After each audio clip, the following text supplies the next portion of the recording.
Open your refrigerator for just 2 seconds. Cold air spills out. You grab a snack, and you kick the door shut. It's easy to forget, but that box in your kitchen is basically slowing down time. Think about it.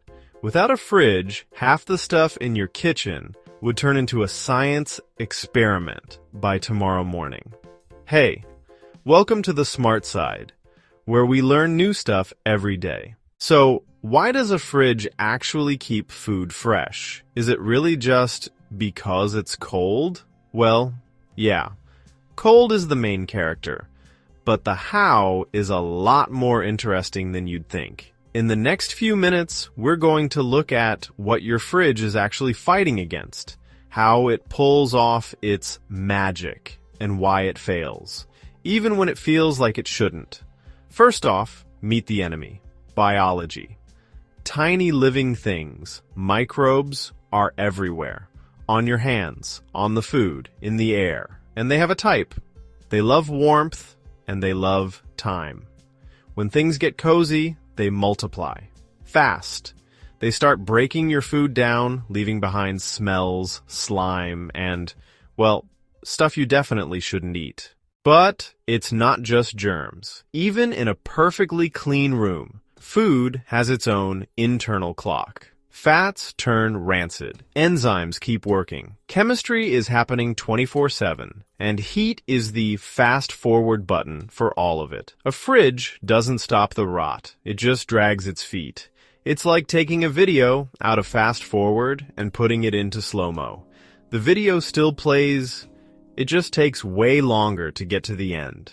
In a warm kitchen, molecules are high energy. They're bouncing around. They're colliding.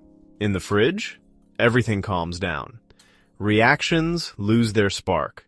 Microbes struggle to move.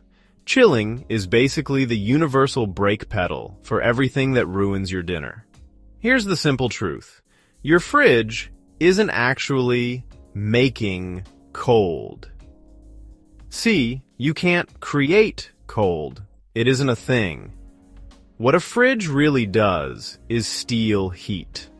It sucks the heat out of the box and dumps it into your kitchen. That's why the back of the fridge feels warm. That's not a malfunction. That's the heat escaping. To pull this off, it uses a loop that is honestly genius. It uses a special fluid, a refrigerant, that acts like a shapeshifter. It's designed to boil and freeze at very specific temperatures.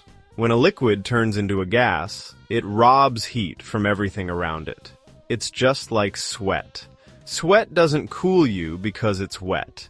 It cools you because as it evaporates, it carries your body heat away. A fridge is just a giant mechanical version of that. This is why fridge gazing, standing there with the door open while you decide what to eat, is such a disaster. The cold air literally falls out onto the floor, and a wave of warm air rushes in. Then the machine has to start that whole heat-stealing process all over again. One last thing to remember. A fridge isn't a time machine. It doesn't kill microbes. It just puts them in a comatose state. They're still there, just moving very, very slowly.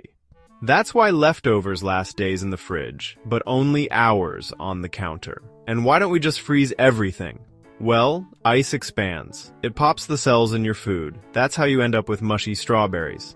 The fridge is the Goldilocks zone, cold enough to slow the rot, but warm enough to keep the crunch. So, next time you hear that hum in the kitchen, give your fridge a little credit. It's a quiet 24-hour battle against the laws of biology, just to buy you a few more days of fresh pizza. If you learned something new today, do us a favor and hit like and subscribe. It helps the Smart Side keep the lights on and the videos coming. See you in the next one.